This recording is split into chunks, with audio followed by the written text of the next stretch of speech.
Hello po, mga katambay. Si Kamanong po sa Tambayang Makabayan.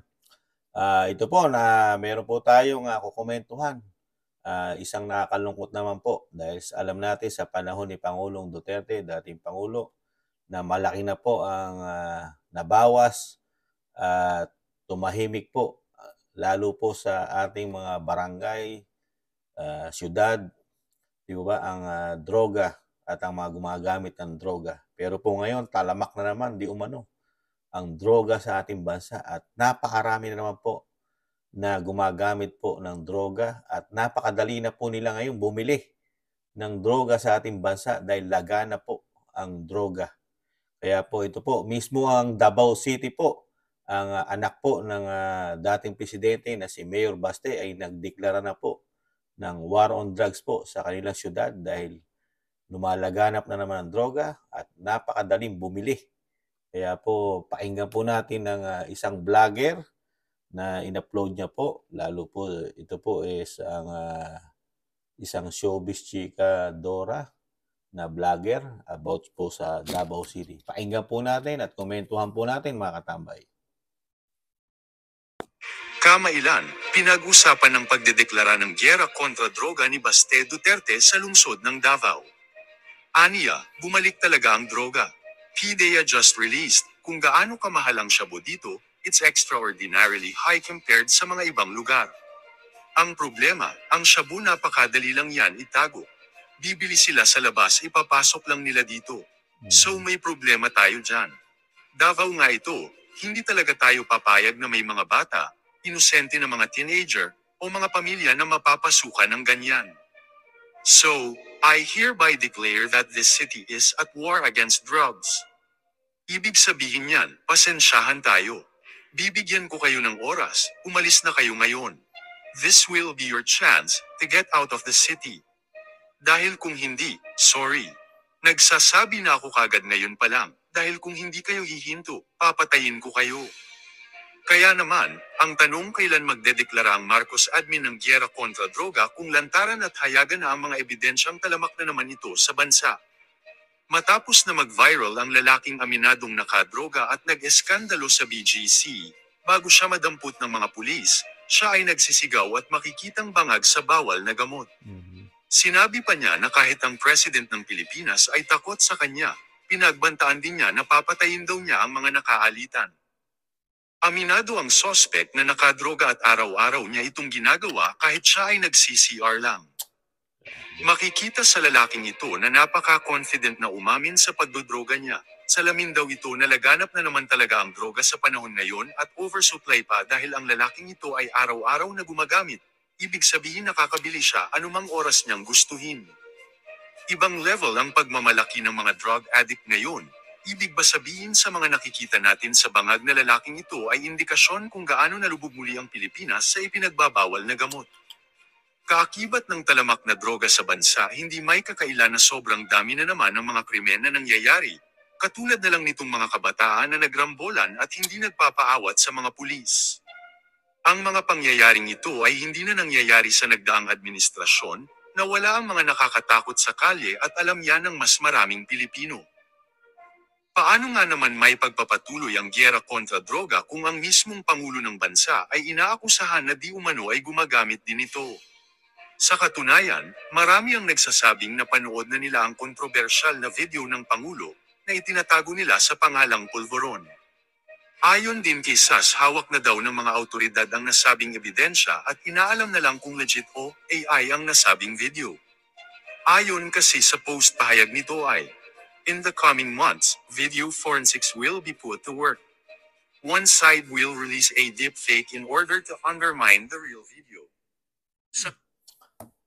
Ayan po, wag na po natin tapusin. Masyadong mahaba. Sabit ko lang yung aking extra. Okay, extra mic.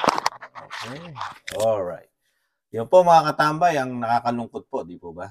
Sa panahon po ni dating Pangulong Duterte, wala na pong mga ganyan issue masyado, lalo po yung mga kabataan, di ba? Nagrarambulan, di ba? Di ba si Pangulong Duterte, dating Pangulo, may curfew sa mga bata, di ba? Na yung mga ganyan, ngayon wala na. Di ba? Open na naman po yung mga grupo na parang mga gang-gang nila, mga kabataan, di ba? At ang droga, nakita niyo po yung nakaraan nahuli na siya mismo umamin na kahit sa restroom o sa CR, araw-araw siya gumagamit. At tama po ang sinasabi po di umano nung ating vlogger na laganap at kahit saan na po madali na pong bumili sa panahon po ngayon. Hindi po katulad nung panahon ni Pangulong Duterte.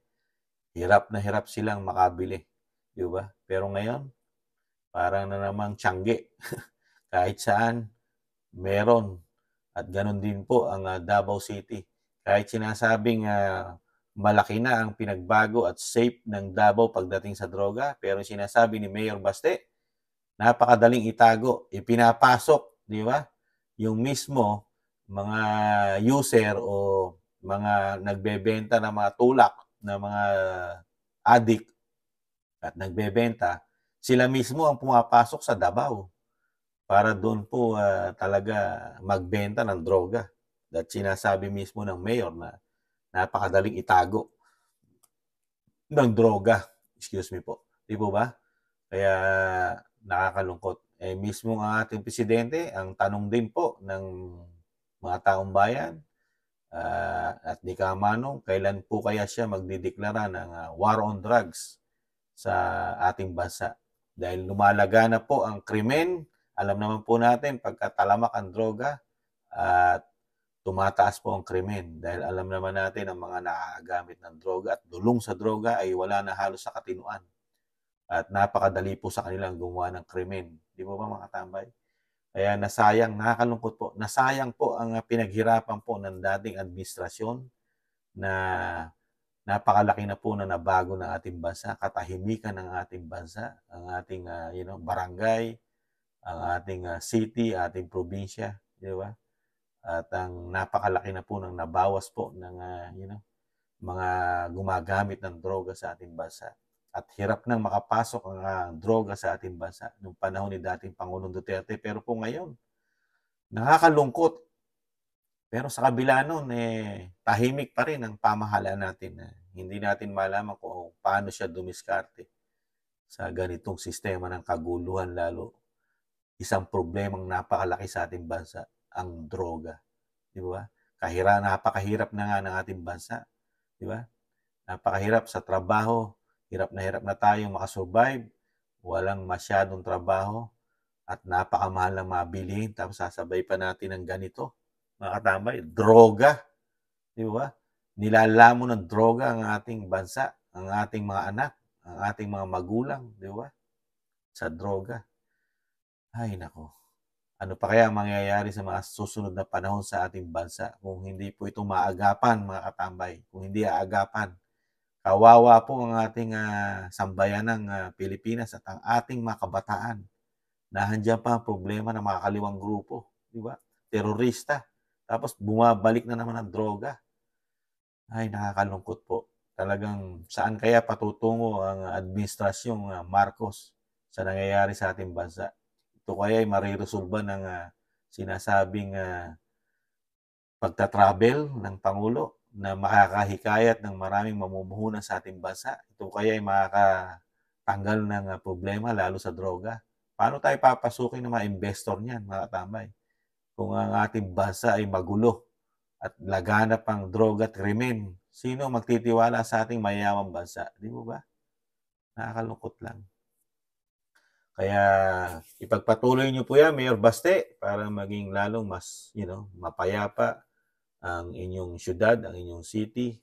Alam naman namin na yan po ang inyo pong talagang priority na malinis po sa masamang bisyo ang inyong syudad, ang Davao City. Sana po ganun din po ang ating Pangulo na, hindi sana malugmok ang ating bansa sa narco state o narco country o narco politics, di ba? Droga ang pinagkukunan ng pera ng bansa. Huwag naman sana, mga katambay. Ay, nako. Yun lang po, mga katambay, ang komento ni Kamanong sa lumalalang droga na naman sa ating bansa. Nakakalungkot po, di ba? Ay, nako. Talagang ganyan po. ang nangyayari sa ating bansa ngayon na sayang po ang inumpisahan ni Pangulong Duterte, lalo sa paglaban sa droga, mga katambay. Yun lang po mga katambay, ingat-ingat po tayo, lalo po sa panahon ngayon, mag-ingat-ingat po tayo ng doble at hindi natin hawak ngayon at wala tayong kasiguruhan sa ating barangay ngayon, lumalaganap ang droga. Ingat-ingat po mga katambay. At muli po, si Kamanong nag-iwan po. Tiis-tiis lang po. May pag-asa pa tayong makabangon muli at ipaglaban pa rin natin ang ating bansa pero hindi sa giyera. Ingatan nawa po mga katambay. Paalam. Bye-bye.